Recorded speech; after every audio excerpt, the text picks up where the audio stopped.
nípa agbára ẹ̀jẹ̀ rẹ. Power of your blood. Wá dáríjì mí o. Forgive me. Ẹ jẹ́ kí mọ́mú wá sí ìparí. Ìwé Mark. The Gospel of Mark. Orí kejì. Chapter 2. Láti ẹsẹ̀ kìíní. From verse 1. Bíbélì kan tá a kà mọ́ náà nìyẹn. Yes. Nígbà tí ó sì tún wọ Kápánámù lọ. Lẹ́yìn ijọ́ mélòó kan. Lẹ́yìn ijọ́ mélòó kan. Òkìkí kan yìí bá gbé. Yes. Ó wà nínú ilé. Lójú kan náà. Lójú kan náà. Ọ̀pọ̀ ènìyàn sì péjọ tó bẹ́ẹ̀. Ọ̀pọ̀ ènìyàn péjọ síbẹ̀. Tí ààyè kò sí fún wọn mọ́. Táàyè kò sí fún wọn mọ́. Kò sí. Kò sí. Títí dé ẹnu ọ̀nà. Ó sì wá sọ̀rọ̀ náà fún wọn. Yes. Wọ́n sì wá sọ́dọ̀ rẹ̀. Wọ́n wá sọ́dọ̀ rẹ̀. Wọ́n gbé ẹnìkan tí ó ní ẹ̀gbà tó wá. Wọ́n gbé ẹnìkan tó ní ẹ̀gbà wá. Ẹni tí ẹni mẹ́rin gbé. Ẹni mẹ́rin ló gbé. Nígbà tí wọ́n kò sì lè súnmọ́. Nígbà tẹ́nikẹ́ni ò lè súnmọ́. Nítorí ọ̀pọ̀ ènìyàn. Ọ̀pọ̀ ènìyàn. Wọ́n sì sí òrùlé. Wọ́n lọ sí òrùlé. Níbi tí ó gbé wà. Níbi tí Jésù gbé wà. Nígbà tí wọ́n sì dá a lu tán. Nígbà tí wọ́n dá a lu tán. Wọ́n sún àkéte náà kalẹ̀. Wọ́n sún àkéte náà kalẹ̀. Lórí èyí tí ẹlẹ́gbà náà dùbúlẹ̀. Níwájú Jésù níbi tí wọ́n di ẹni yẹn mọ́ tí ò lè dìde. Yes. Nígbà Jésù rí ìgbàgbọ́ wọn. Nígbà tí Jésù rí ìgbàgbọ́ wọn. Ó wí fún ẹlẹ́gbà náà. Ó wí fún ẹlẹ́gbà náà pé ọmọ adarí ẹ̀ṣẹ̀ rẹ jì. Ẹ sàmì. Amen. Lálẹ́ gbogbo ẹ̀ṣẹ̀ tó mú kó wà nínú ìdè a ó dáríjì ọ́. Amen. Ẹ ò sàmì dáadáa. All the sins that have enslaved you, God will forgive you. Ẹ yára In kà Jesus' kíákíá name. torí mo ní ìṣẹ́jú mi mẹ́wàá. Yes. Yes. Ẹ kà Bíbélì yẹn tán. Ṣùgbọ́n àwọn nínú àwọn akọ̀wé wá tí wọ́n jókòó níbẹ̀. Ó tiẹ̀ tó ṣe rí kété tí Jésù sọ pé ọmọ. When Jesus said, son, adarí ẹ̀ṣẹ̀ rẹ jì ọ́. your sins are forgiven you. Lójú ẹ̀ṣẹ̀. Immediately. Ìdè rẹ̀ sì já. All his bonds and fetters were broken. Ẹ̀yin kan gbọ́ mi lálẹ́ yìí. There's one of you hearing my voice this night. Ibi tá ti bẹ̀rẹ̀ àdúrà nìyẹn. That's where our prayer will start. Ó bá ti bọ́. You would have been free. Ó bá ti dòmìnira. You have been free. Ṣùgbọ́n ẹ̀ṣẹ̀ dè ọ́. But it is the sin that is bounding you. Ẹ̀yin kan gbọ́ mi bí. Some of you are hearing my voice. Ẹ̀ṣẹ̀ tó dè yín tí ò jẹ́ ẹ bọ́. The sin that is tying you not to be free. Ó ní irọ́ pípa. Is lying. Ẹ̀ṣẹ̀ tó dè ẹlòmíì. Some people sin. Àgbèrè ṣíṣe. Is fornication. Ẹ̀ṣẹ̀ tó dè ẹlòmíì. Some people sin. Ọtí mímu. Is drunkenness. Ẹ̀ṣẹ̀ tó dè ẹlòmíì. Some people sin. Òun náà ni ìjẹ́rìí èké. Is false witness. Ẹ̀ṣẹ̀ tó dè ẹlòmíì. Some people sin. Ó ní agbára èmèrè. Is the power Agbára of jẹ. witches and the power of wizards. Ẹ̀ṣẹ̀ tó dè ẹlòmíì. Some people sin. Ó máa ń jẹ́jẹ́. Is when he made a vow. Ṣùgbọ́n èyí san. Yet it never paid. Gbogbo nǹkan wọ̀nyí. All these things. Ìdè ni ó máa ń fìyàn They sínú ìdè. are bound in people's Kì í lives. jẹ́ kéèyàn ò ní òmìnira. It will not allow people to be free. Ẹ gbọ́ eléyìí. Listen to me. Ọjọ́ kan Let's say day. mò ń béèrè fún ìrànlọ́wọ́ lọ́wọ́ Ọlọ́run. I was requesting for help from God. Ọlọ́run wá bá mi sọ wípé And God speak to me. mi ò lè rí gbà. I cannot receive it. Mo ní kí ló dé? I said, why? Pé nígbà tí mo wà ní ìlú Òṣogbo. And when you were in Osogbo, Pé mo lọ máa ń jẹ lọ́dọ̀ alámọ̀là kan ń sanwó fún. I normally go to one Alamala Buka to go and eat without paying her. Òótọ́ mọ̀ ni. Nígbà yẹn I tòótọ́. said, indeed, it's Màá true. jẹ àmàlà lẹ́ẹ̀mẹ́ta. I will- Màá lọ fi ọwọ́ sínú yẹ̀pẹ̀. Màá fi nu ẹnu nù. Màá tún lọ gba àmàlà. Ìyá alámọ̀là ó wá sọ pé gbogbo ẹ̀yin tẹ́ ń jẹ àmàlà òun tẹ́ ẹ̀ sanwó. Nígbà tẹ́ bá nílò owó máa sá fún yín. This woman, Màá dẹ̀ sapá báyìí. Màá tún lọ gba àmàlà míì. Màá tún jẹ. Nígbà mo wá nílò owó wá sá fún. this woman, because I will buy food from her, Amala, and will Amala? not pay. Because of that, the woman said, all those who are eating my Amala and do not pay, when they need money, they will not get the money. Yet, I was not moved by it. I will still do. I will go and collect the Amala and eat without paying. Eventually, when I needed money, I wanted that money. God reminded me. Lálẹ́ yìí ló gbọ́dọ̀ This jẹ́wọ́ ẹ̀ṣẹ̀ rẹ. night, you Ẹ̀yin must kan confess bẹ́ẹ̀ your bí. sin. There are some of you here. Ẹ ti jí owó màmá yín. You are stealing your mother's money. Màmá rẹ̀ dẹ̀ sọ pé ta mú owó yìí. And your mother said, who took this money? O tún fira rẹ̀ ṣépè. And you Pé even tó bá ti pé wọn ló mú owó yìí. I said, who Gbogbo have tó you ń wá láyè rẹ̀ kò mọ́ rí. He said, if you are the one. Ní ìsìn, But now, wà á rí pé tó ń wá ní rere ò rí. you will see now all the good things you need. You don't get Àìmọye them. ẹ̀yin ọkùnrin You men, tẹ́ ẹ̀ máa ń yọ owó ní owó báàgì ìyàwó yín. your wife's money, you Tí take yóò it by dẹ̀ mọ̀ style. sí tá a mú owó mi tó sọ pé láyé And your wife will have àti who? lọ́run. In heaven and on earth. O kódà olówó If kankan not o be me, I don't get any money at all. And I know o they ń take fi your money. ọ̀rọ̀ dera ẹ̀. You are using what to tie your life. àìmọye wa báyìí. A lot of us like that. a nílò láti jẹ́wọ́ ẹ̀ṣẹ̀ wa. We need to confess our sins. ẹ̀mí má jẹ́ kí n mọ̀ pé nǹkan bẹ́ẹ̀ ń bì. Some of you know ohun tí here. ò jẹ́ kẹ́ fúrì kẹ́ lọ kẹ́ dé ilẹ̀ lérí yín ni pé ìdá mẹ́wàá ẹ̀yìn san. Some of you, your own sin is you do not pay your tithe. That's why you are tied. ẹ̀yìn san. You don't pay your tithes. ẹ̀yìn san ìdá mẹ́wàá. You don't pay tithes at all. sẹ́rí bó ṣe di dédé ọjọ́ mo wà ní àwẹ̀ lólúwa wá ní àfikún lọ sanwó alámọ̀lá o. And I was in a fasting, and God reminded me, except you go and repay bó o máa all ṣe those sanwó debts of bó bá Amala. gbéra ó dòṣogbo. And I took a vehicle and went to mo mọ Osogbo. dédé ibi tí mo ti ń jẹ àmàlà tí I mo know sanwó. this spot, the Pucateria. nígbà máa débẹ̀ When I got there, wọ́n ti wó ilé alámọ̀là. that shed had been demolished, ìyá alámọ̀là kan dẹ̀ ti kú. and Iyamalamala is dead.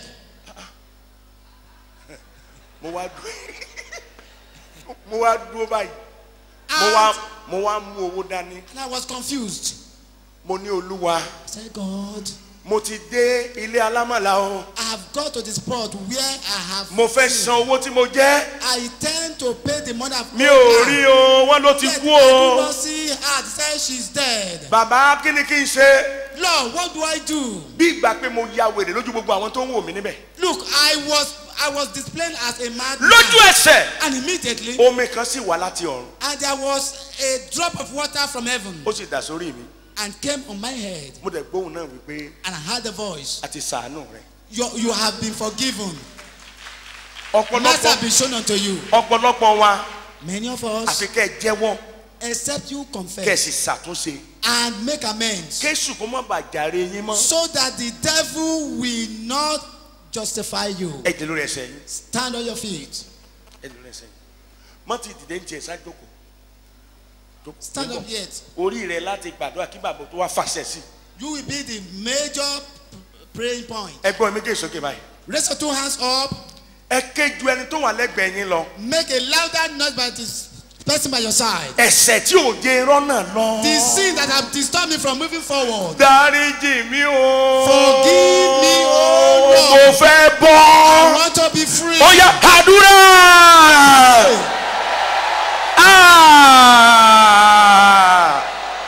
mo fẹ́ bọ́. àwọn ẹ̀ṣẹ̀ kò mátà. àwọn ẹ̀ṣẹ̀ kò tó nǹkan. Sins that I do not àwọn regret. ẹ̀ṣẹ̀ tí mo sọ pé ayé ń ṣerú ẹ̀. Little sins that I say. ayé ń ṣerú ẹ̀ náà. Sins that I see as ayé ń normal. ṣerú ẹ̀. Sins that I see as normal. tí ò jẹ irọ́ náà lọ. That are preventing me from. dáríjì mi o. Forgive me, O Lord. dáríjì mi o. Forgive me, O Lord. dáríjì mi o. Forgive me, O jésù olúwa wa. Amen.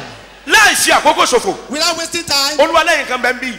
God says that some of you here, ẹ̀yin gan ríra yín wípé you know yourself. ẹ nílò láti ṣàtúnṣe. You need to make amends. in fact ẹ̀yin kan bẹ́ẹ̀ ń bí. There's some of you here, ohun tí ò jẹ́ o bọ́. what have not made you to be òun náà ní free wípé is ọkọ àǹtí rẹ ló já ìbálẹ̀ rẹ. it is one of the relatives of your husband that even disvirgined you. àwọn nǹkan wọ̀nyí máa ń fìyàn sínú ìdè. These are things that put one in bondage. níjó ni lárábìnrin kan mú ọmọ rẹ̀ wá ó ní ọkọ wọn ọmọ rẹ̀ àkọ́bí ó ń lé kiri nínú ilé ó fẹ́ bàdàpọ̀ àwọn nǹkan ríra tí Ísírẹ́lì ń ṣe nígbà tí wọ́n bọ́ gan àwọn nǹkan ríra tí ń bẹ lára wọn ó mú kí Ọlọ́run kó sọ ìrìn 40 ọjọ́ ó dẹ̀ sọ di 40 ọdún.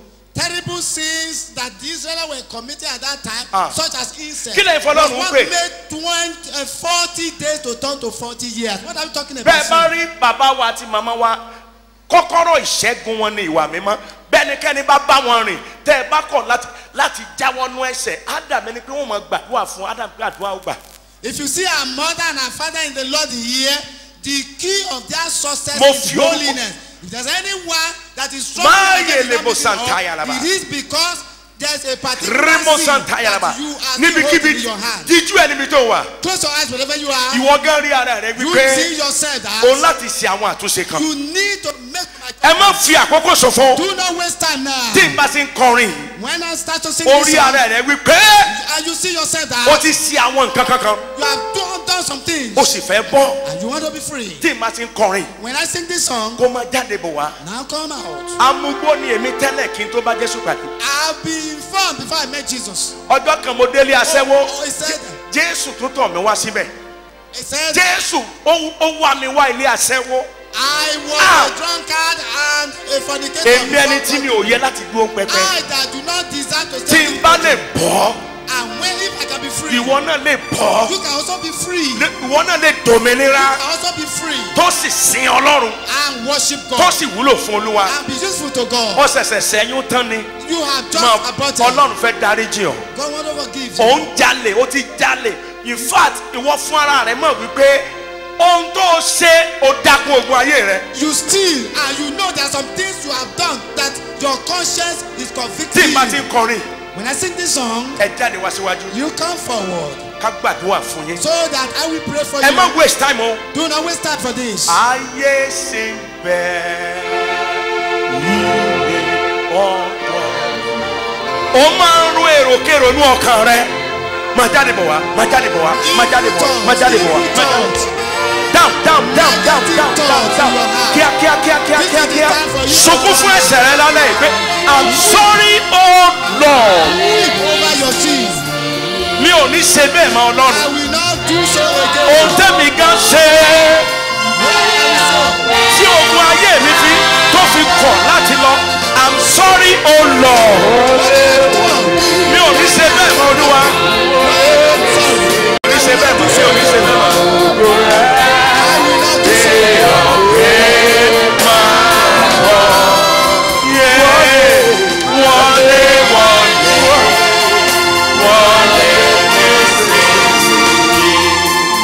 Amen.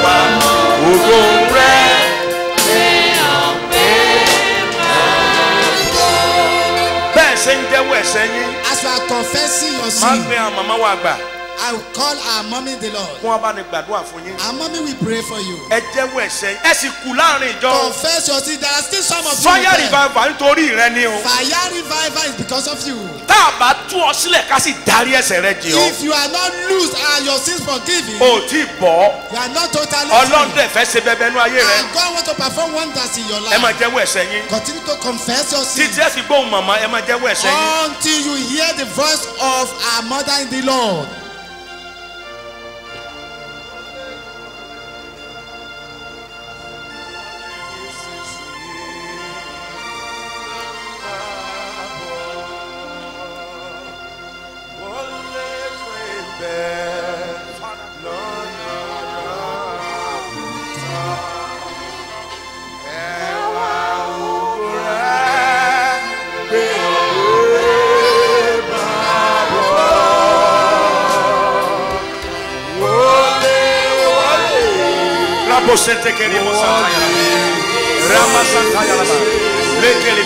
Thank you, choir. Amen.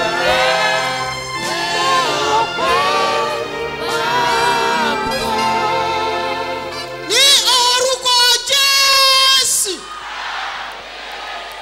Ní orúkọ Jésù. Ní orúkọ ti Jésù Kristi.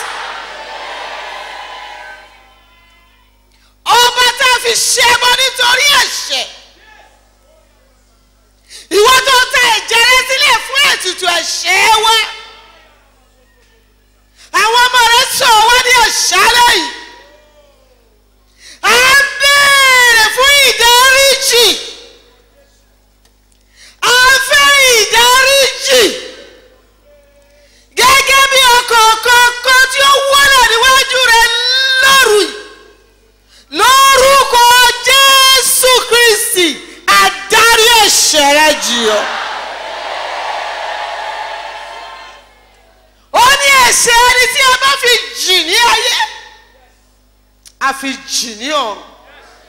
Nítorí pé o gbọ́ ọ̀rọ̀ náà, o sì jáde lónìí gbọ́ ọ̀rọ̀ Olúwa. Ọmọ máa lọ, máa dẹ́ṣẹ̀ mọ́. Lórúkọ Jésù kò dòmìnira. Àmín. Gbogbo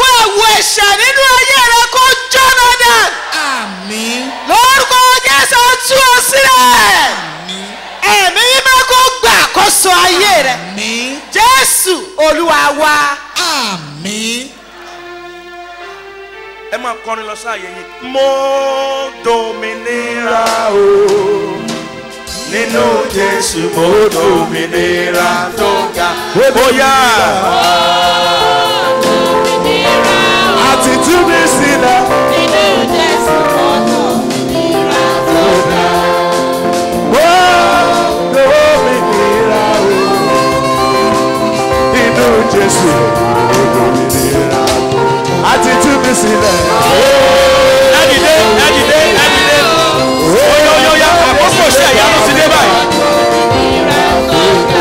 àkókò iṣẹ́ ìyanu rẹ ti tó báyìí. mo ń bọ̀ àkókò iṣẹ́ ìyanu ti tó báyìí. ohun tó lè di ọ lọ́wọ́ ti kúrò báyìí. This is the time for miracle. Anything that can disturb you have been removed. ó yá kí hallelujah lámẹ́ta ó yá.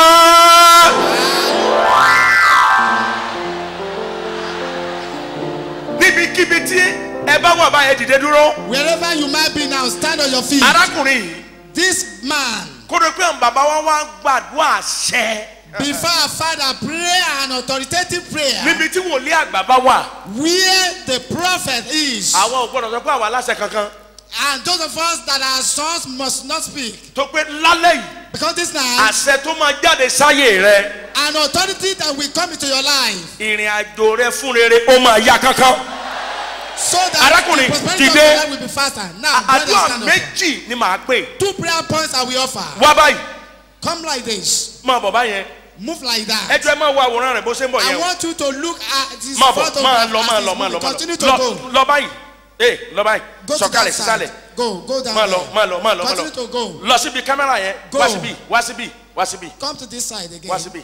fà á ẹ wo bí fà á fà á Now fà draw á it, draw it, fà á draw it, wò wọ́n. draw it. ẹ wo bí tí wọ́n so mọ́. Look at where he has been tied. fà á dáadáa fà á. Draw it properly. gbogbo Draw it. ẹ̀yin tẹ́ ẹ jókòó ẹ dìde dúró. Those of you that are sitting, stand ẹ up. pariwo tó. Make a loud ibi shout. tí ogun ìdílé bàbá mi fi ọ̀rọ̀ dè mí mọ́. Where the problem of my father have used word to tide me. tí mi ò fi tayọ tí ìrìn àjò mi fún rere ò fi yá. So much that I cannot excel, I cannot prosper. ọlọ́run bàbá wa Peter ọwọ́ tú mi sílẹ̀ lálẹ́ yìí. God of PF, tú mi sílẹ̀ lálẹ́ yìí. ó yẹ use gbàdúrà. me, use me.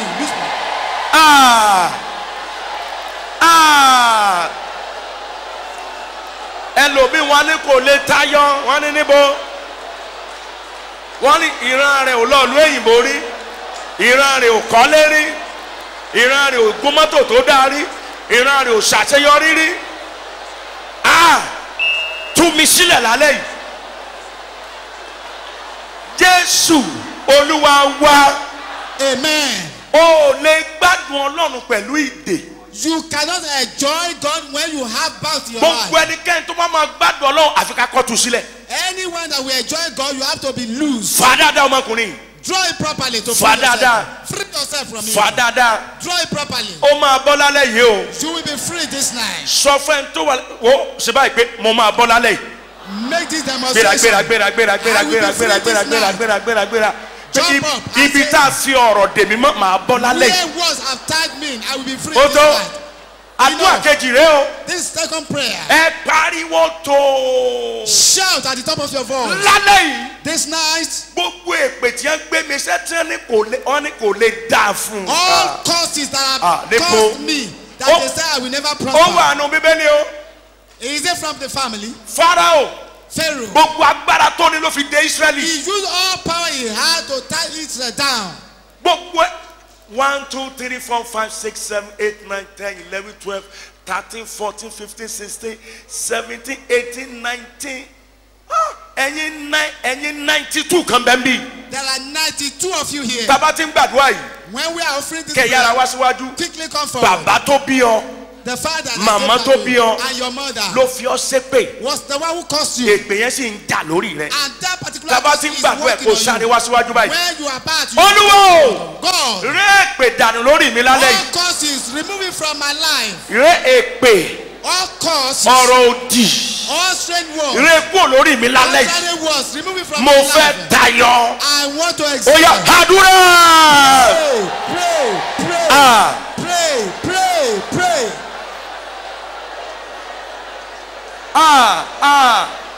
màmá tó bí ọ ló fi ọ ṣépè bàbá rẹ ló ní ò lè tayọ wípé pé ìwọ kẹ tó pé o ṣe léyìí máa gbàdúrà pé kọ́lọ̀ kó rè kú o ẹ̀mí àwọn wòlíì kó rè kú o lálẹ́ yìí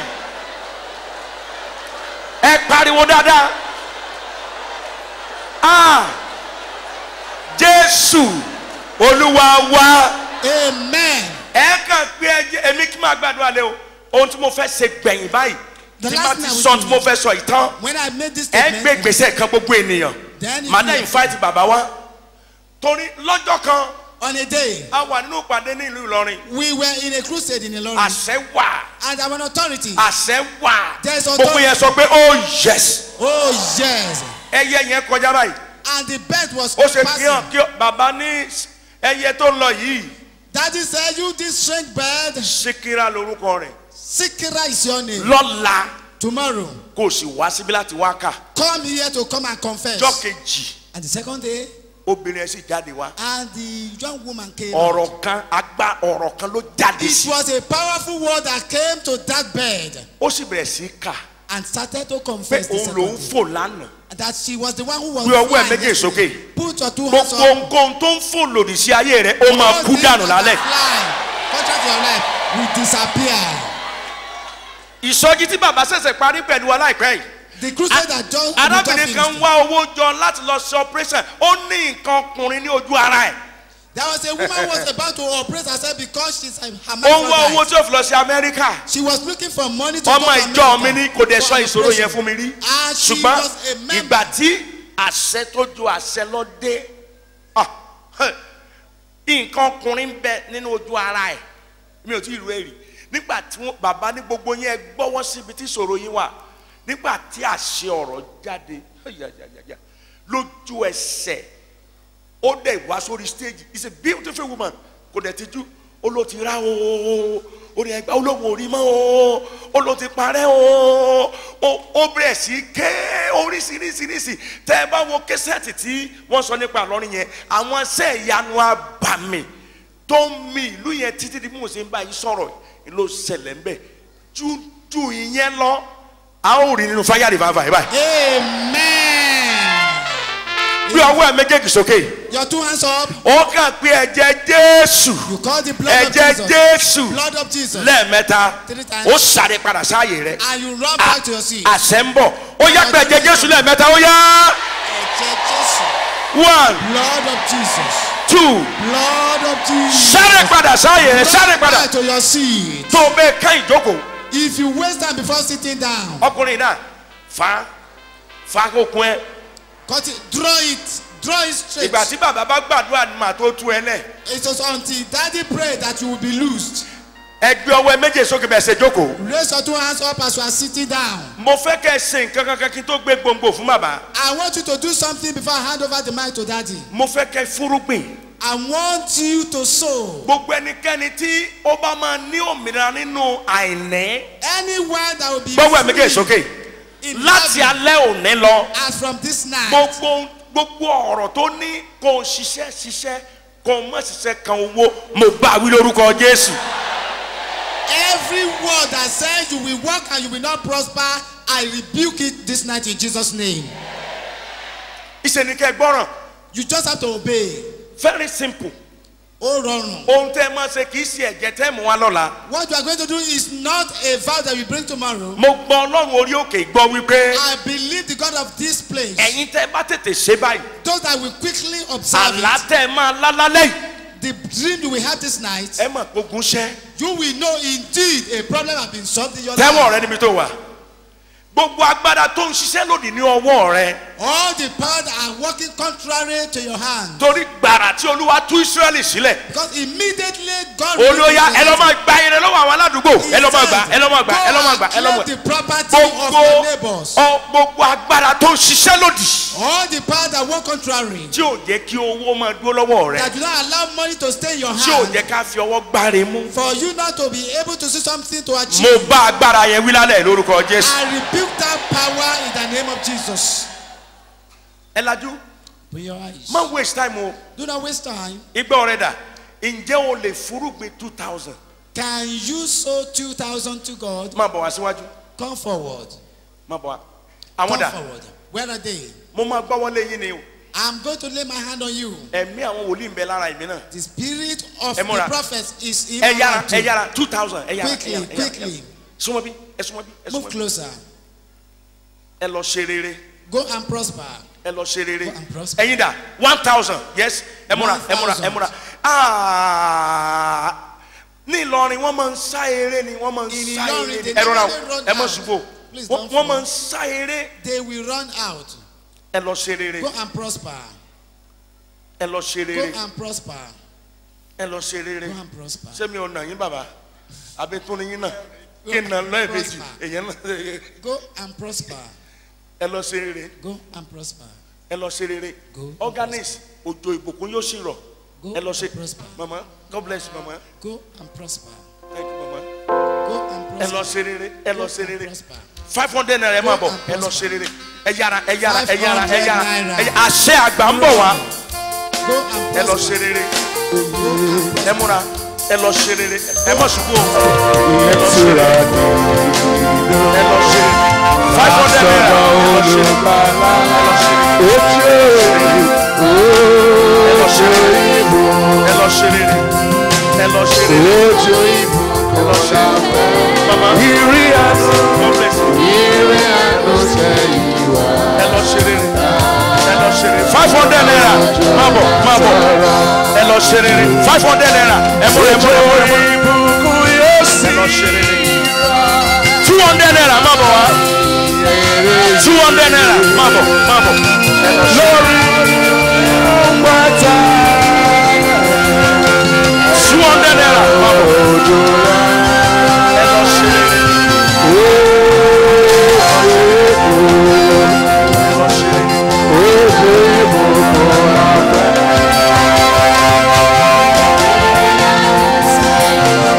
Bàbá Òdúadé ẹ máa bọ̀ kájọ ṣiṣẹ́ yìí. Bàbá Pásọ́rí Òdúadé ẹ máa bọ̀. Ẹ máa bọ̀ ẹ súnmọ́ mi kájọ gbọ́wọ́ lé wọn. Ẹ lọ ṣe rere. Ẹ kájọ gbọ́wọ́ lé wọn bóyá.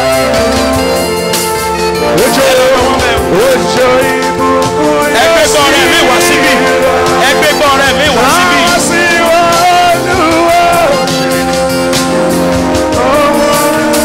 200 naira. Ẹ máa bọ̀, ẹ máa bọ̀, ẹ máa bọ̀, ẹ máa bọ̀. Ẹ máa filẹ̀. Ẹ lọ ṣe rere.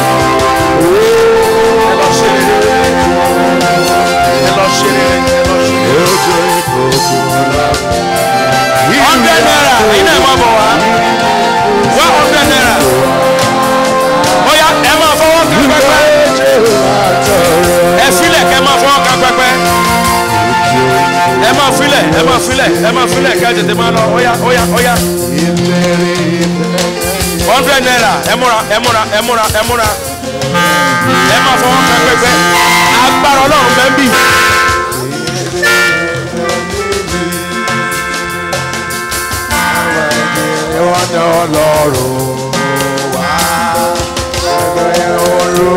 Hundred naira. Óyá, óyá, óyá, óyá, óyá. Fọwọ́ kan pẹpẹ kó máa lọ. Ẹnikẹ́ni ò gbọ́dọ̀ lọ lé o.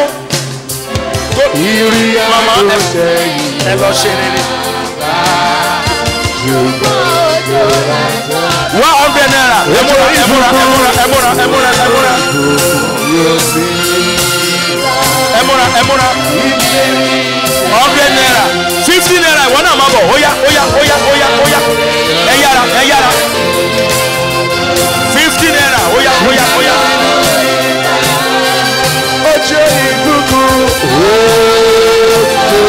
Óyá, óyá, 50 naira. Óyá, óyá, óyá, óyá, óyá.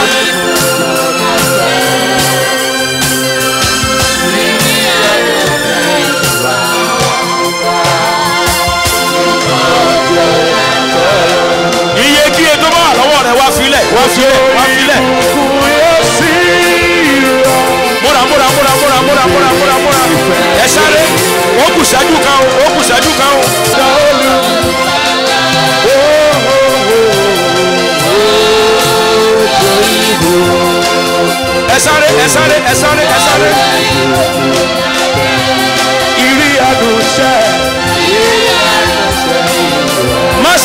fi ọrẹ sílẹ̀ báyìí o.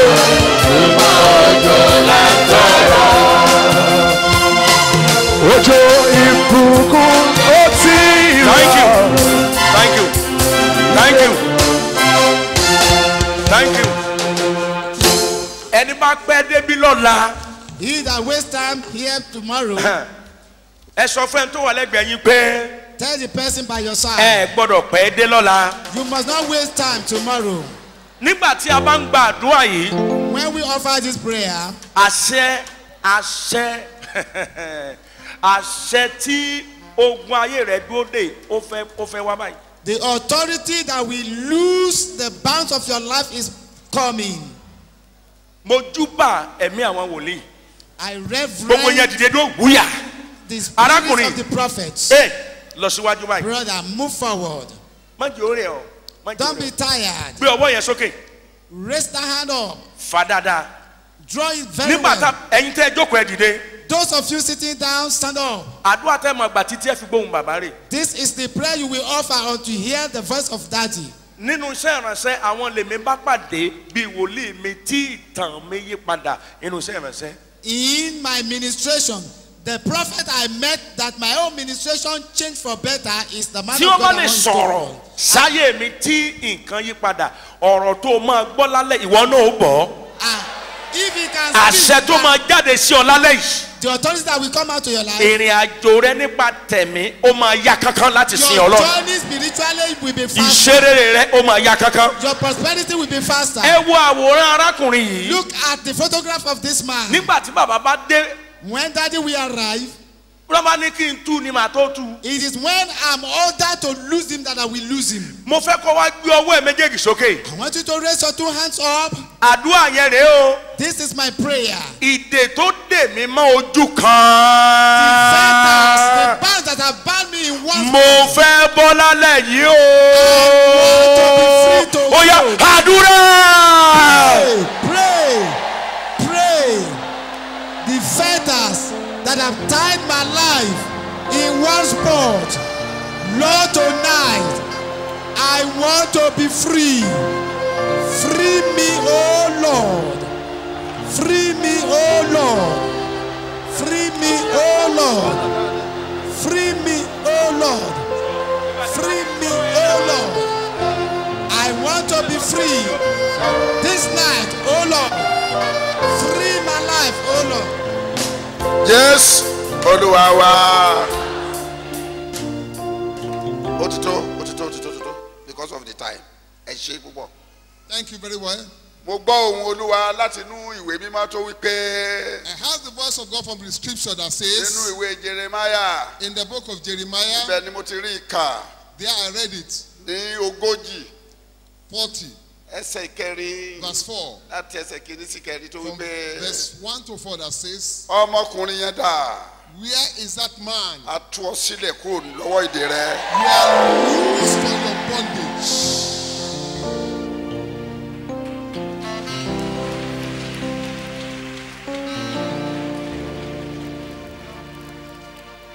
Wà lórí ìdúró síbẹ̀.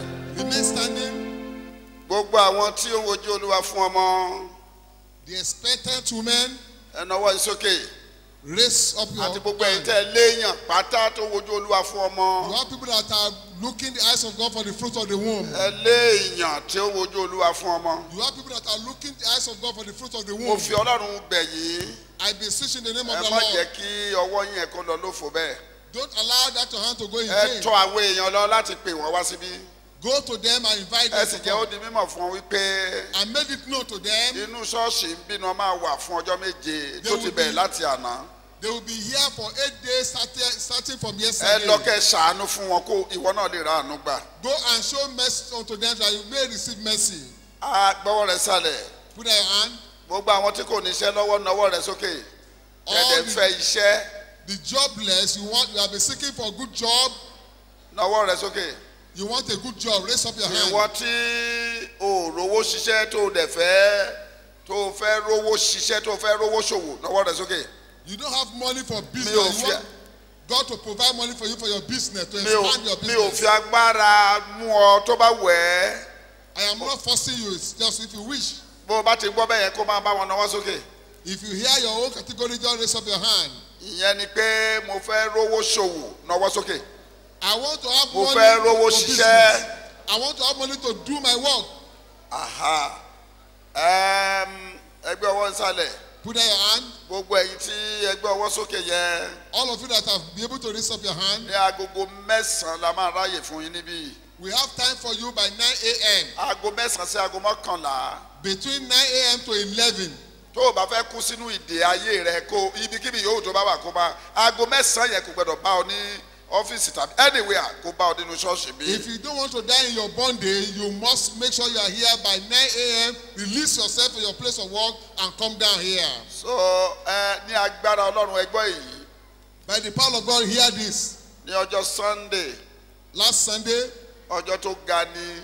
Sunday is going to be a great day. Ọjọ́ tí a máa kó gbogbo rẹ̀ a ó rán àpò yẹn lẹ́nu pọ̀ fún ìdúpẹ́. It's the day we are going to seal up everything for Thanksgiving. Àti pé ọjọ́ yẹn á jẹ́ ọjọ́ fífi yíya òróró sí mímọ́ láti fi sí orí gbogbo ènìyàn tó ń bọ̀ wá síbí níbi gbogbo ní àgbáyé lágogo 9 lọ́jọ́ Sunday. It's the day of anointing service to anoint everyone that be here on Sunday by 9 a.m. The service will commence from 9 a.m. Ọjọ́ yẹn la máa mú ìsọjí wá sí ìdánidúró láàárọ̀ dẹ̀ ní kì í ṣalẹ́. That is the last day of the revival. It's going to be morning program. Ènìyàn mélòó nínú yín? How many of you? Ní ọpẹ́ kan nínú yín kó nawọ́ sókè. That is next to give thanks. Bí bá ti dárúkọ tó ń jẹ́ kó dáhùn. Bàbá ọpẹ́. Yes, sir. Ẹ tó wà lọ́dọ̀ rẹ ọ̀rọ̀ yẹn ò kàn. Àwọn tó ọ̀rọ̀ kàn. Àwọn tó máa dá àtẹ̀yìn ìránṣẹ́ Ọlọ́run. And the minister of God respond. Àtẹ̀yìn gbogbo ìránṣẹ́ Ọlọ́run. All ministers of God. Ìyá ọpẹ́. Ìwọ tó bá rí ọpẹ́ tó bá lè rí sáà sọ ìwọ lọpẹ́ yẹn ó yí bíríbírí ó sì yí bíríbírí ọpẹ́ yẹn yí bíríbírí. The thanks is turning to èmi you. ò mà bóyá ó yí kan ọ̀dọ̀ rẹ. I don't know if I got your place. Ọjọ́ wo ni mo pè ní ọjọ́ ọpẹ́ yẹn? Àwọn wo ni ó dẹ̀ wà níbẹ̀? Àwọn tí ó wà níbẹ̀ náà ni àwọn ọlọ́pẹ́. The people that will give thanks will be Torí there náà that day. bàbá ọpẹ́. Yes, sir. Sista ọpẹ́. Broda ọpẹ́. Mọ́mì ọpẹ́. Àwa wà lórí ìdúró. Remain standing. Wà lórí ìdúró gbogbo ènìyàn. Remain standing, everybody. Mo sọ fún yín pé ojoojúmọ́ lẹ́ẹ̀ máa mú lẹ́tà yẹn wá. You come with your letter every Àwọn day. kan márùn-ún lẹ́ẹ̀ máa kọ sí i. And you write 5 things Àwọn kan inside. márùn-ún 5. tó o bá fẹ́ kí Ọlọ́run ṣe fún ọ ká tó parí ọdún yìí. That you want God to do for you before we end this program. Ìyẹn ló kàn báyìí. That is the next thing. Wàá gbé ọwọ́ rẹ sókè. Raise up your hand. Ìwọ tó fẹ́ lẹ́nu ọpẹ́. You want to have thanksgiving. Ọ̀rọ̀ kì í jáde lásán. The words cannot go out in vain. Ó nídìí. It has a reason. Tí ẹ ò bá kọ lẹ́tà àti gbogbo ìránṣẹ́ Ọlọ́run ẹ gbìyànjú kẹ́ ẹ rí pé ẹ ṣe bẹ́ẹ̀. If you have not written your letter, make sure you do that. Ẹ̀yin ẹ ṣáà gbìyànjú kẹ́ ẹ ṣe o. Just try to do it. Láàárín ìṣẹ́jú mẹ́ta tó kù yìí. Within the next 3 minutes, Tí aago 9 yóò fi lù. before we enter Ní orúkọ Jésù Kristi. in the name of Jesus, Olúwa yóò gba lẹ́tà rẹ kà. the Lord will read your letter. Àmín. Amen. Àmín rẹ kéré. Gbé ọwọ́ rẹ sókè báyìí. Raise up your hands. Pariwo kó tó máa lọ láàrin ìṣẹ́jú 2 àbọ̀. Make a noise Jẹ́ before kí you n leave. lẹ́nu ọpẹ́ lórí lẹ́tà tí mo nà sókè yìí. Ẹnikẹ́ni tó bá lè la ẹnu rẹ̀ láti gbàdúrà yóò Give rí me bẹ́ẹ̀. the mouth of thanksgiving over this my request. Over this request, Jẹ́ lẹ́nu ọpẹ́. let me be able to give thanks. I Jẹ́ want kí to, n lẹ́nu ọpẹ́. let me have the mouth to give thanks. Lórí àwọn ọmọ mi. Let my children, Lórí ọ̀rọ̀ iṣẹ́ mi. over my work, Lórí ọ̀rọ̀ ayé tèmi gángan. over my life in particular. Jẹ́ o mọ ìtumọ̀ rẹ̀ ni. You don't know the meaning. Jẹ́ lẹ́nu ọpẹ́ o. Let me have the mouth to give thanks. Mo fẹ́ lẹ́nu ọpẹ́. I want to appreciate you, Lord. Jésù Olúwa wa. Amen. Ṣé ní gbogbo ẹ̀yin tẹ́ ẹ jáde lẹ́ẹ̀kan? Those of you that came out the ẹni tó other Olúwa time ó dáríjì yín yẹn that asked for forgiveness, a ti dárí ẹ̀ṣẹ̀ rẹ jì ọ́. you are forgiven. ṣé ẹ rí tó bá di àárọ̀ ọ̀la By tomorrow morning títí di aago kan ọ̀sán to 1 wàá p.m. wà ní àwẹ̀ ẹ̀yin tẹ́ jáde yẹn aago kan ọ̀sán lẹ́ẹ̀ tó jẹun. You will not eat until 1 gbogbo p.m. ẹ̀yin tẹ́ ń wojú Olúwa fún ọmọ All of you looking for the fruit of the lẹ́yìn womb, aago mẹ́ta lẹ́ẹ̀ máa jẹun o. you will break your fast by 3. mo fẹ́ gbàdúrà fún ọ. I want to pray for you. gbogbo ẹ̀yin ọ̀dọ́ All youths, lóbìnrin àti lọ́kùnrin both male and female, tẹ́ ẹ fẹ́ débi gíga láyé yín that you want to get to higher level in your life. tó o fẹ́ kó sọ ayé rẹ mọ́lẹ̀ You don't want your life to be tied down. wá síwájú mi báyìí Come forward here. pẹ̀lú lẹ́tà ọwọ́ rẹ mo fẹ́ gbàdúrà àgbàpọ̀. I want to pray generally, but you come out. gbogbo ẹ̀yin tẹ́ ẹ jẹ́ ọ̀dọ́ Only the youth.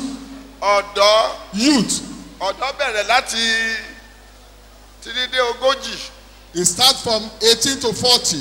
máa bọ̀ níbí Come out. sáré ìwọ ló dá mi dúró Run forward. Run. The youth. sáré Run out. ẹ dẹ̀ wá rí pé ọ̀dọ́ gan ló pọ̀ jù níbí báyìí. The population here is of the youth. The highest population here. kó bá sáré wo No noise. tí ó bá di ọ̀la By tomorrow, fún mi létí ẹ̀ give me your ears. tó bá di ní ọ̀la By tomorrow, ní agogo mẹ́ta àbọ̀ by 3:30, gbogbo yín pátákẹ́ pàdé. all of you must meet. àwọn ìránṣẹ́ ọlọ́run tí ó ń wà ẹ̀yin mélòó lẹ gbádùn ìṣẹ́jú mẹ́ẹ̀ẹ́dógún tí ìránṣẹ́ ọlọ́run fi sọ̀rọ̀. Those of us who are here, ìwọ tó o bá ti wá lágo mẹ́ta àbọ̀ yìí o mísì nǹkan tó ga. if you are not here by 3:30 tomorrow, you have missed a lot. àkókò yín ló tó. It is your time that has come. pariwo pé àkókò mi ti tó. mi ò ní kú sínú ìdè. I will not die in bondage. èèyàn mélòó nínú ìdè ò ní kú sínú ìdè. tó bá máa jẹ́ pé ní tòótọ́ lò ò ní kú sínú ìdè. If you will not die wá in fara bondage, hàn bí agogo mẹ́ta àbọ̀. by 3:30, kí ìránṣẹ́ ọlọ́run lè ráyè máa yín sọ̀rọ̀ láti gbàdúrà fún. so that you can be part of that prayer and that program. lẹ́yìn tí yín After your own, a wà wọnú ìsọjí. we now go into fire revival proper. kí ẹni tó wà lọ́dọ̀ rẹ pé o kú oríire ọ̀la o. Congratulate your neighbor. lẹ́tà rẹ dà. Where is your letter? na lẹ́tà rẹ sókè. Raise up your letter. ǹjẹ́ mo pàṣẹ I command fáwọn ogun ọ̀run. for the host of heaven, ẹ pariwo make noise. lẹ́sẹ̀ àmì lẹ́ẹ̀mẹ́ta Say tó amen lágbára to gan. this. mo pàṣẹ I command fún ẹ̀yin áńgẹ́lì mímọ́ for an holy angel lé orúkọ Jésù in the name of Jesus. láti gba lẹ́tà gbogbo ènìyàn kà lórí ilẹ̀ yìí lórúkọ Jésù. Amen. Amen. Amen. Jesus' name. ó ti rí bẹ́ẹ̀. It is so. bí ọwọ́ ọ̀tún ẹ̀ sókè Raise up your right hand. nígbà tí wọ́n ó kà kọ́mọ̀nù. Wò mí sọ olúwa èmi ó sì sàn. Gbà mí là èmi ó sì là. Nítorí ìwọ ni ìyìn mi. Heal me and I shall be healed. Save me and I shall be saved. For thou art my praise. Ìbá ní year 2014, ìwọ tó bá kàn sọ pé it's my year of divine connection. Year 2014.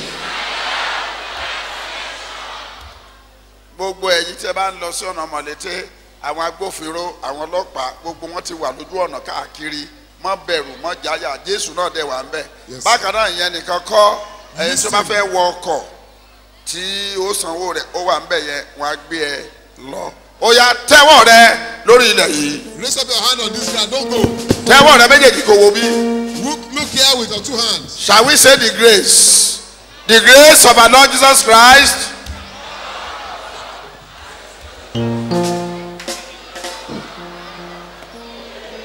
Shout powerful 7 hallelujah.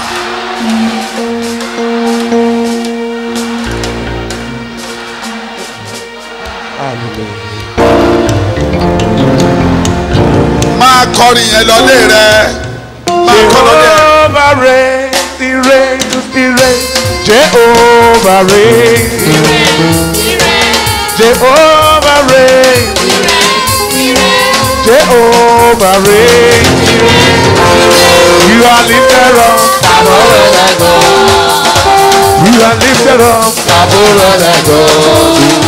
You are lifted up.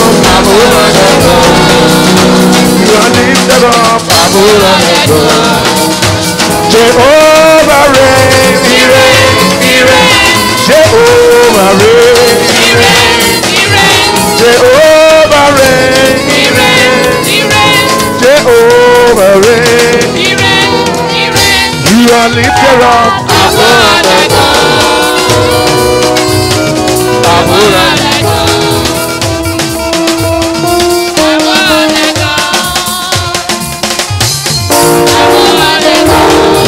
I will exalt you, Lord, for thou hast lifted me above my enemies. Your banner over me is strong. Hallelujah. I will exalt you.